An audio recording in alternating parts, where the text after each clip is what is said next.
This video will help you understand how OPEC's decision to cut oil production will affect global economics and geopolitics. The Saudi-led OPEC Plus cartel, which includes Russia, has decided to cut output by 2 million barrels per day, the largest decrease in production since the 2020 COVID-19 deal. US President Joe Biden has vowed that there will be consequences for Saudi Arabia. نفس الكلام هذا نعيده بالإنجليزية. Anybody that challenges the existence of this country and this kingdom, all of us, we are projects of jihad and martyrdom.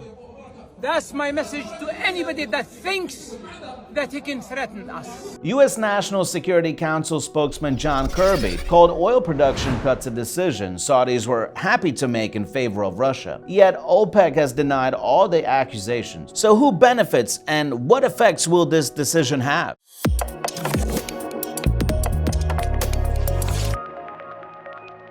The 2 million barrels per day drop equals around 2% of the world oil production. Analysts believe that by limiting output, OPEC Plus was also attempting to send a message to energy markets about the group's coherence amid the Ukraine conflict and its decisiveness to respond promptly safeguard prices. Saudi Arabia, one of the key members of OPEC, also claimed the decision was required to respond to increasing interest rates in the West and weakening global economy. Kuwait's acting oil minister Mohammed Al-Farez said that while the alliance appreciates consumers' worries about skyrocketing prices, OPEC Plus' main concern was maintaining a balance between supply and demand. It was one thing for America's ally Saudi Arabia to lead the efforts to reduce output. The presence of Russian Deputy Prime Minister Alexander Novak, who is sanctioned by the US, at the table when the cuts were revealed added some salt to the US government's wounds. Saudi Arabia and Russia co-chair OPEC Plus, by the way. So if the Saudi king is siding with Russia, does it mean it's against Ukraine and the US? See, there was only one way for the US to interpret the decision, as a snub by Saudi Arabia. It may also be seen as Saudi Arabia and the other Gulf governments' implicit support for Russia, of course, because this OPEC Plus's decision may offset the impact of the European Union's ban on Russian oil, which was agreed upon early in June. The ban intended to reduce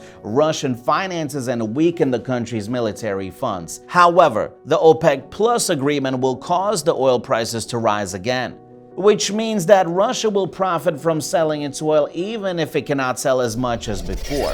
Some analysts believe the US' intense reaction to the OPEC Plus decision came because it decisively placed Saudi Arabia on the other side of Washington's key dividing line in the world politics. Russia is on one side of this divide, while Ukraine and its Western friends are on the other. Saudi Arabia and its Gulf neighbors have been sluggish to accept European and US sanctions on Russia, you see.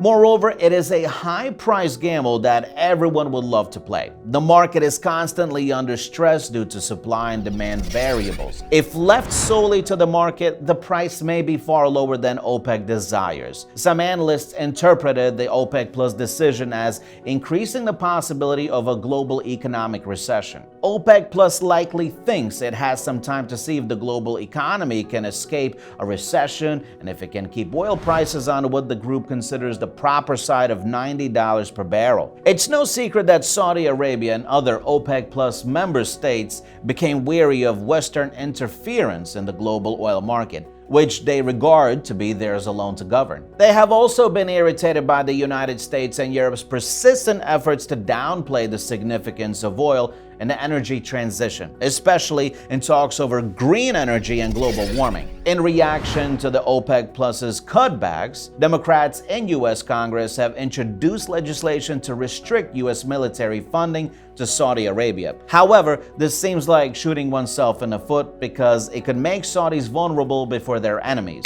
And what could raise the oil prices even more if not war in Saudi Arabia? There is certainly resentment between Biden and Saudi Crown Prince Mohammed bin Salman over the death of Jamal Khashoggi and the White House's efforts to salvage a nuclear agreement with Iran, Saudi Arabia's arch nemesis. And the Saudis now seem to see Russia as a more significant friend than United States. OPEC Plus wants to keep Russia on board, and Moscow is satisfied. The cartel is unconcerned about its connections with the West. Instead of relying on the Saudis, the US should obviously continue increasing oil production to assist down cost. And that's it for this episode of On Finance. My name is Ray. Make sure you use all of our social media to keep yourself up to date, and I'll see you on the next episode. Goodbye.